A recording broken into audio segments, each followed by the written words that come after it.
Em 1943, um estranho caso confundiu a polícia de Worcestershire, na Inglaterra. Mais de 70 anos depois, o crime ainda continua sem solução. O estranho assassinato entrou para a história como uma pergunta: quem colocou Bella no ombro da bruxa? Cupinchas, tudo jóia? Eu sou o Rusné do Curionautas.com.br e hoje eu compartilho com vocês um mistério ocorrido na década de 40 em terras inglesas. Mas antes eu preciso advertir que aqui vão aparecer alguns ossos e mãos mumificadas, e quem for impressionável não deve prosseguir. Segue a adaptação.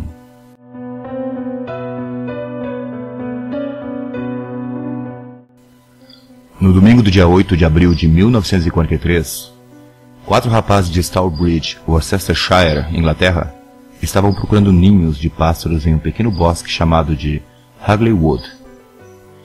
Eles estavam dentro de uma propriedade rural pertencente a Lord Cobham e haviam entrado sem permissão. Eles eram Robert Hart, Thomas Willets, Robert Farmer e Fred Payne. O sol já havia se posto e a luz da tarde ia se apagando. Logo eles teriam que suspender a busca. Mas Farmer decidiu explorar um velho e prometedor olmeiro, ou um olmo, uma grande árvore nativa da Europa. A árvore possuía um grosso tronco cortado formando uma espécie de coroa, de onde surgia uma mata de finos ramos. O rapaz estava certo de que ali haveria um ninho. Ele então escalou a árvore e descobriu uma grande cavidade. Ele espreitou a escuridão e de repente apareceu ante ele algo parecido com um rosto.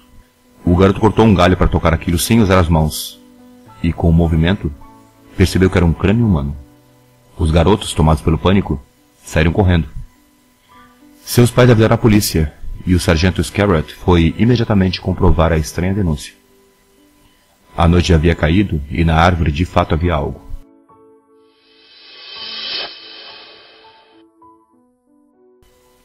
Assim que o agente ficou de guarda e no dia seguinte, ao amanhecer, a investigação começou. Os detetives do Departamento de Investigação Criminal de Worcestershire examinaram o oco da árvore e recuperaram os restos de um corpo. Além do crânio, encontraram a coluna vertebral, algumas costelas e um omoplata. Fotografaram a cena do crime e o sargento Scarrett mediu as proporções da árvore.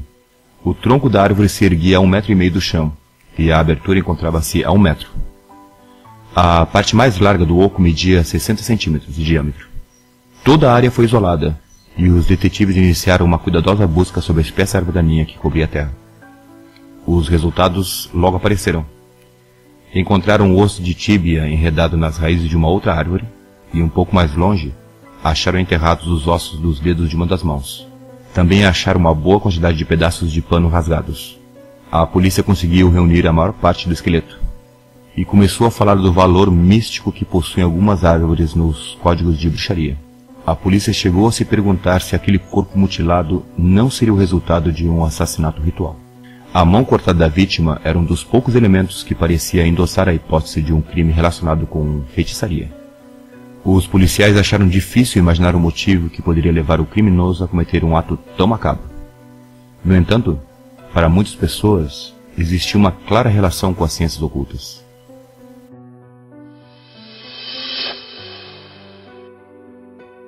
Dizem que a mão de um cadáver, preferivelmente a de um homem executado na forca, possui grandes poderes mágicos, desde quando a amputação da mão seja feita durante um enforcamento, enquanto o infeliz ainda se debate.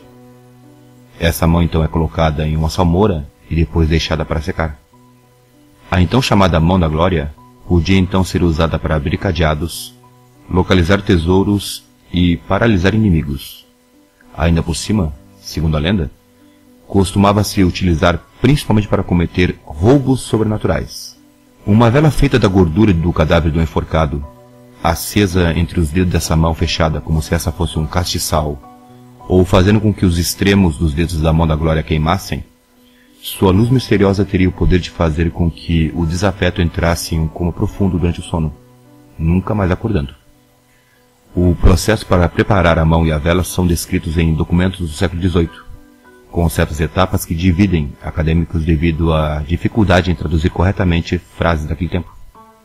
Mas o conceito inspirou contos e poemas no século XIX, e o próprio termo deriva do francês main de gloire, uma corruptela de mandragore, o gênero de plantas comumente chamadas de mandrágora, que, por sinal, possuem propriedades narcóticas que seriam similares às da mão da glória.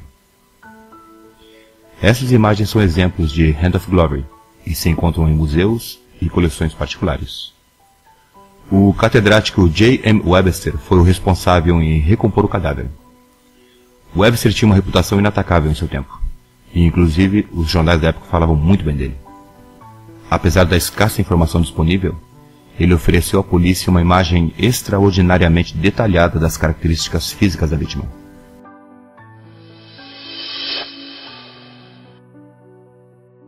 Tratava-se de uma mulher de aproximadamente 35 anos de idade, 1,70 m de altura, cabelo escuro e com os dentes do maxilar inferior irregulares. Uma visão física da vítima começou a tomar forma. O forense também foi capaz de reconstruir a vestimenta que levava a mulher no momento do assassinato. Ela vestia um casaco de lã com listras azuis e amarelas, saia de cor mostarda com zíper lateral, cinto azul claro, calcinha de seda artificial Réon e os sapatos pretos com sola de cor crepe. Também levava um anel barato com a inscrição banhado em ouro.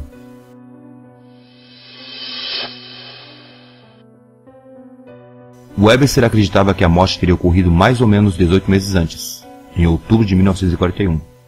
Já a causa da morte foi mais difícil de definir. Os restos não mostravam sinais de violência nem de doença.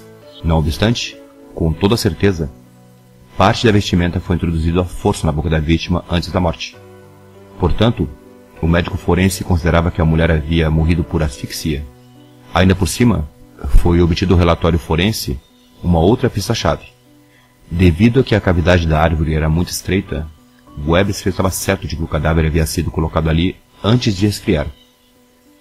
A abertura era tão pequena que não era possível que a mulher pudesse se introduzir por si mesma. Alguém inseriu o corpo à força na árvore, fazendo pressão, muito pouco depois dela ter morrido.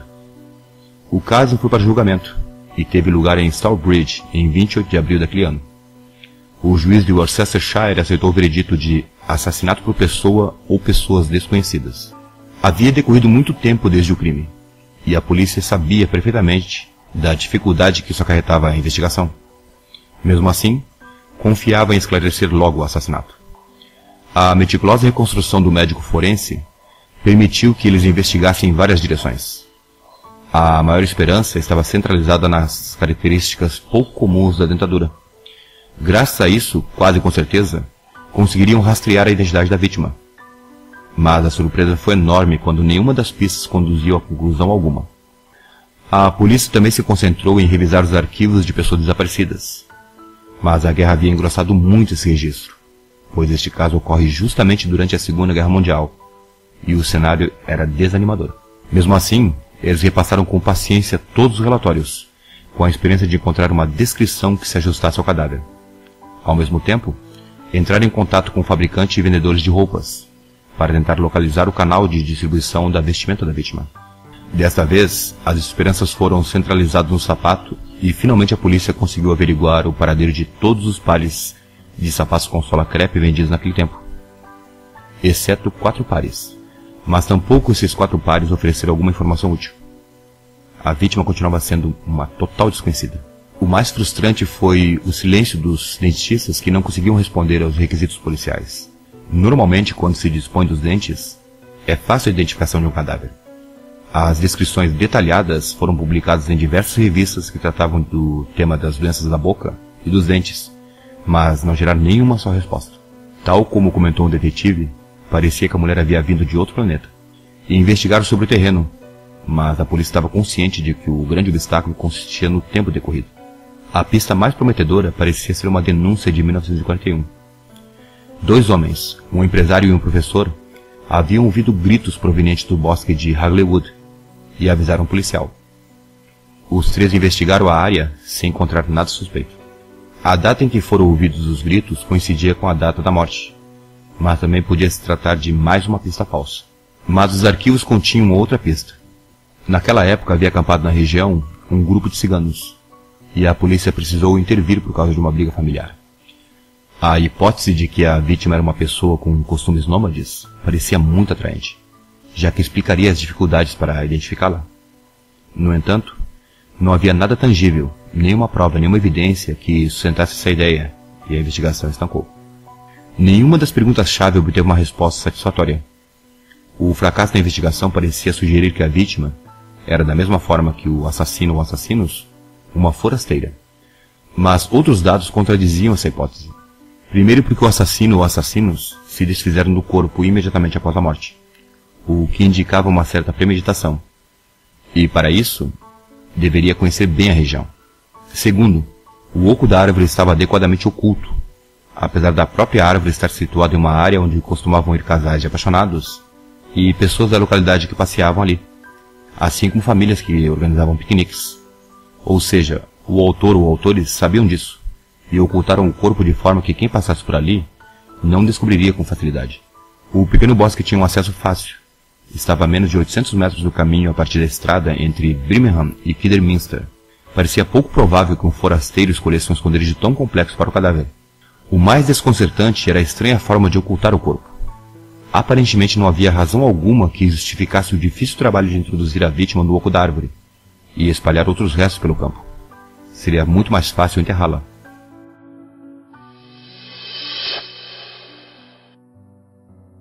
A polícia estava ficando sem ideias. No entanto, o público de modo geral transbordava de sugestões. As cartas enviadas aos jornais afirmavam que o assassino fazia parte de um grupo que praticava magia negra. Uma série de pichações que começaram a aparecer em dezembro daquele ano, realizadas em Halesowen, Old Hill e Wolverhampton, pareciam confirmar esta linha de investigação. Não muito convencida, a polícia levou em consideração, mas as provas eram muito escassas. Antigamente, o bosque de Hagleywood tinha a fama de ser um centro de reunião de bruxas e magos, mas não se tinha notícias de nenhum grupo ativo. A relação entre as árvores e o ocultismo também não gerava mais pistas. A tradição daquela região dizia que o espírito de uma bruxa podia ser preso com sucesso no oco de uma árvore, e muito antigamente haviam oferecido sacrifícios a árvores quebradas. E a esse respeito convém lembrar que a árvore onde encontraram o corpo havia sido cortada anos antes, sendo reduzida quase a um simples toco. No entanto, fazia muito tempo que ninguém sabia sobre essas práticas, e, de fato, a única relação entre o crime e a bruxaria podia ser vagamente estabelecida apenas pela mão cortada do braço e enterrada a certa distância do corpo. A polícia não podia explicar racionalmente esse fato.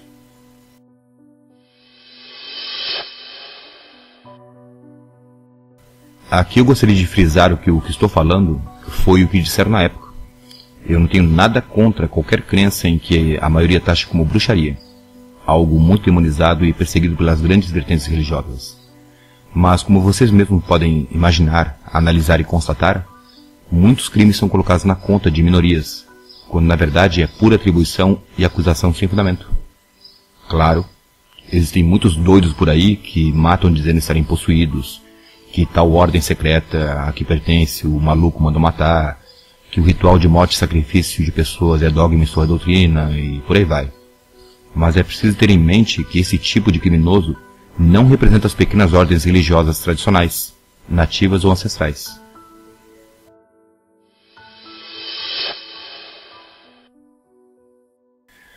Avançando 2 anos no tempo, apenas uma pessoa continuou defendendo a conexão entre o crime e a bruxaria: a professora Margaret Murray. Ela estudou o caso de Hagleywood e chegou à conclusão de que se tratava de outra vítima de adoradores do mal. Do mesmo modo que um crime similar cometido em Lower Quinton, este mistério sem solução seguiu alimentando as mais variadas especulações. 10 anos depois, o diário Express and Star de Wolverhampton publicou uma série de artigos relacionando esses dois crimes. O jornalista em questão escrevia sob o pseudônimo de Questor. O Express and Star localizou a Robert Hart e a Thomas Willets, 2 dos rapazes que haviam ido procurar os ninhos. Nenhum deles quis voltar à cena do crime. Questor também entrevistou outras pessoas da zona, que tomaram como piada a hipótese da bruxaria. Além disso, o guarda do vigário, o A.H. Rodrigues, declarou que acreditava que era uma cigana que foi julgada e condenada pelos da sua própria raça. Esses artigos provocaram uma verdadeira inundação de cartas. Entre elas se destacava de uma tal Anna, que afirmava que a mulher morta era uma holandesa e que o responsável por sua morte morreu louco em 1942. A polícia interrogou Anna e se mostrou muito impressionada pelos dados que ela oferecia. A ideia de que a vítima era uma estrangeira era bastante atraente. Explicava a incapacidade da polícia em localizar a procedência de sua roupa e o porquê não haviam dados dentais sobre ela na Inglaterra. As investigações prosseguiram na Holanda, mas jamais foi efetuada uma detenção. A polícia também não estabeleceu nunca com clareza a verdadeira identidade de Anna, portanto todo o assunto ficou envolvido em uma aura de mistério. A polícia nunca descobriu o verdadeiro nome da vítima do bosque de Hagley Wood, mas uma pichação batizou ela de Bella, e o caso de Who Put Bella in the Witch Elm? Ou seja, quem colocou Bella no olmo da bruxa? Em 1944, quando a investigação policial começou a estancar, começaram a aparecer essas misteriosas mensagens pintadas nas paredes de edifícios abandonados por toda a região de West Midlands. As pichações pareciam debochar da polícia. Quem pôs Bella no olmo da bruxa de Hagley Wood era a frase mais comum. Algumas vezes também foi empregado o nome Lou Bella. Os detetives ficaram impacientes querendo caçar o autor desses letreiros, esperando que fosse capaz de revelar o mistério do crime. Mas apesar de que as mensagens estavam pintadas com cuidado em letras de 7 centímetros de largura, nunca conseguiram descobrir o autor e também não denunciaram ninguém rondando esses locais das pichações. Para muitos, essas mensagens não eram mais que uma piada pesada de mau gosto. No entanto, os detetives estavam muito intrigados pela escolha dos nomes Bella e Lou Bella, ambos diminutivos de Isabella ou de Clarabella, e também que esses nomes costumam ser relacionados com bruxaria. Em um detalhado estudo do caso de Hagley Wood, Donny McCormick fez enormes esforços para identificar a mulher holandesa mencionada por Anna. Ele chegou à conclusão de que podia se tratar de uma agente com o nome em código de Clara, que teria sido lançada de paraquedas sobre a zona de Kidderminster em 1941 e depois desapareceu. Depois de mais investigações, McCormick lançou a teoria de que a tal Clara era na verdade uma amante de Johannes Marius Dronkers, um espião holandês mercenário amando os alemães, que foi executado pelos britânicos na Torre de Londres em 1942. Uma curiosa coincidência: Dronkers interessava-se vivamente pela astrologia e pelas ciências ocultas. Isso fez pensar que ele poderia estar tentando escapar da Ação Hess, uma purga que seguiu a fuga de Rudolf Hess à Escócia em 1941. Hess era um político de destaque da Alemanha nazista e que se dedicava a fazer horóscopos como passatempo.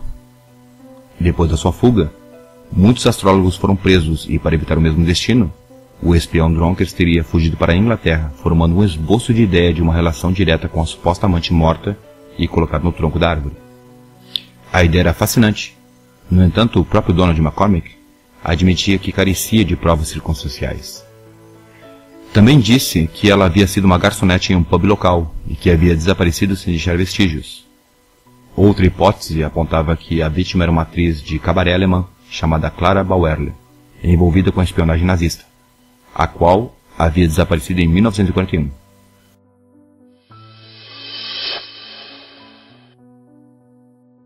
Em 1955, George Elwell, um empregado da Companhia de Ferrovias Britânica, sempre interessado sobre o mundo do crime, entrou em contato com a polícia e fez uma gravação de um transe auto-induzido ao lado da árvore da bruxa. Na fita, supostamente identificava a mulher como sendo Anne Bradley, nascida em Leeds. O assassino seria um homem alto, militar e com bigode. Os agentes de Worcestershire comprovaram suas afirmações, mas não foram capazes de localizar nenhuma Anne Bradley em Leeds. Por outra parte, o transe de George Elwell não contribuía com nenhum dado a mais que merecesse uma maior atenção. Além disso, empregar um médium em uma investigação de polícia era muito mal visto pelos detetives. Em junho de 1964, um guarda florestal descobriu uma sepultura escavada junto à velha árvore. Os alarmes foram disparados e muitos agentes da polícia foram enviados ao local. No entanto, tratava-se de um erro, já que a tumba continha, na verdade, os restos de um cachorro. Em 1999, apareceu uma nova pichação, desta vez no chamado Obelisco de Whitbury, situado nas periferias do povoado. Dizia com enormes letras brancas: Who put Bella in the Witch Elm?